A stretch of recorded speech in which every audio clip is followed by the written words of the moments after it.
See this? This is a map of all of the history of the expulsion of the Jews in Europe. They have been like, I have never seen a minority being kicked around this much, right? And of course, this comes back to the, the whole idea about the original sin, that you have betrayed Jesus Christ. The blood of Jesus is on your hand. And then comes the 11th century. At that time, Jewish people were not allowed to own land. They were just peasants. Even some of the professions were not even allowed to participate in. But they were allowed to do one thing, usury, money lending, because it was prohibited by the Catholic Church to engage into that. So what happens when you work in money? You get richer, right? And those Jews lived in ghettos. Now, ghettos was not just like isolated neighborhoods in cities. Sometimes ghettos were outside the cities. This is like how isolated they were. And in those ghettos, they have to pay gold to the mayor or the governor or the prince or the noble. So they would see, you're getting richer. I need more taxes. So they pay tax. What happens when you have a business and they increase your rent? You increase your service, increase the taxes. So what happened? The Christians started to default. And suddenly, the image of the greedy Jew was created. Shylock, merchant of Venice. If it will feed nothing else, it will feed my revenge. Like never did I see a creature I can't remember that. Never I saw like a creature that looked like a man so keen and greedy. Confound of a man. English. I messed it up. Anyways, but this was the image, greedy Jew, the greedy Jew. This was created because of their conditions. And it became worse in 1095, when Pope Urban II called for the first crusade to go and save the birth of Jesus from the unbelievers Muslim. And this crusade did not kill a single Muslim. You know how many people they killed? 2,000 Jews. Because it's like, wait, the non-believers are all over there. Why? So they went to it's called the Crusades of the Rhineland. So they went to the Jewish community because, hey, we own the money, so let's kill them better than paying them. And then came the plague. And then all of the things like, oh, they're killing babies, who would do that to a baby, And they accused them of poisoning the well. This was the kind of oppression that the Jewish people went through. Fast forward 19th century, there was like the Eastern Jew in Ukraine and Russia, and there was the Western Jews in Europe. Those people in the Eastern Jews had to immigrate because there were pogroms and they were like, kicked out. And at a certain point, the people in the West, especially in England, it's like, there are too many Jews. We need a solution. A solution for what? For the Jewish problem. So it's like we need to get rid of them. And you know what? Palestine was not even in the A list. Palestine was in the B list. Because England proposed 6,000 square miles in Uganda for the Jews, 1903. And the reason why Palestine was not on the list, that it was objected by a lot of rabbis that said, like, it's a promised land, but only when the Messiah comes. But there were other options, Argentina, South Africa, Uganda, Madagascar. And eventually, they said, all right, let's do Palestine.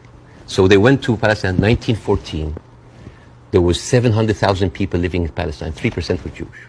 1917, Balfour Declaration. Arthur Balfour, he called the Jewish people in England that they are alien and hostile race. And the thing is, the only Jewish member of the parliament, of the English parliament, Lord Montenegro, he objects, like, these are British citizens, we should not kick them out. So they pushed them, but it was not going fast enough. Came the Nazis. And then it was not about the solution anymore. It was the end losing, the final solution by Hitler, because he needed an answer for the Jewish question, the Judefrage. And then, as you see, the Holocaust happened, the most orchestrated, industrialized, horrible genocide in our modern time. 6 million Jews died. So it accelerated, and they went. First of all, they left East Europe, and they went to West Europe, and they went to America, and they were turned down, and they were pushed towards Palestine. So, by 1948, right before the declaration of the State of Israel, there were 2 million people living there. Only 30% of them was Jews. So the whole idea of like a land without a people to a people without a land was a marketing thing. They were already Palestinians. So suddenly, from our perspective, the Jewish problem is not a Jewish problem, is not a Middle Eastern problem, is not an Arab problem, it is a European problem. it was pushed on us together with the guilt, because now we are the anti-Semite. Now we are the Jewish hater. And not just that, they took land. So people look at this like, why are we even, we had a lot of refugees coming in. And during that, there was a lot of, as you know, Zionist militia, the Aragon, the Haganah, all of these people were killing Palestinians. The famous massacre of Deir Yassin.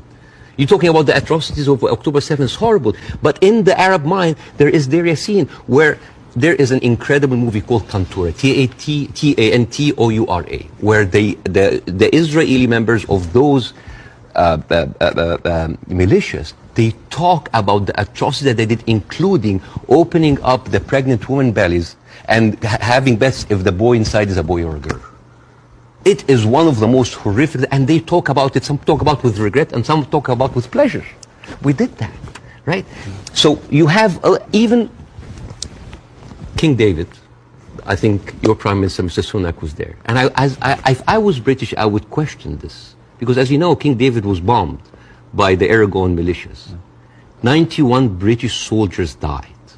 I don't know, if I was British, how come my Prime Minister would have the nerve to stay in that hotel? I mean, you know, the ghost of the 91 British soldiers, that must be haunting for them. You see? So when you see all of that, and you see that suddenly, overnight, 1948, there were 1.5 million Palestinians, half of them, 3/4 of them were overnight pushed into refugees. Yeah. And this is why it's called the Nakba, the catastrophe. So now we have all of this building up into the minds. And suddenly this was like a conflict, a hate, a problem that we didn't have to do anything with. This was basically pushed on us by the Europeans. You see, this is why it is important to say that. And I'm not saying that to talk, oh, let's wipe out the state of Israel, let's like push them in the sea. No, but it's important when you talk about the conflict, that you talk about the root causes, right? No, there was like a vibrant Palestinian culture happening over there. And right now they are erasing this culture. Suddenly I'm thinking of like Israeli feta cheese. Israeli hummus. Oh, that's an insult. Israeli hummus. Come on. I mean, take the land, but leave the hummus, man. I mean, come on. I mean, that's not fair. You are someone who's always spoken against culture, cancel culture. Right now, a whole culture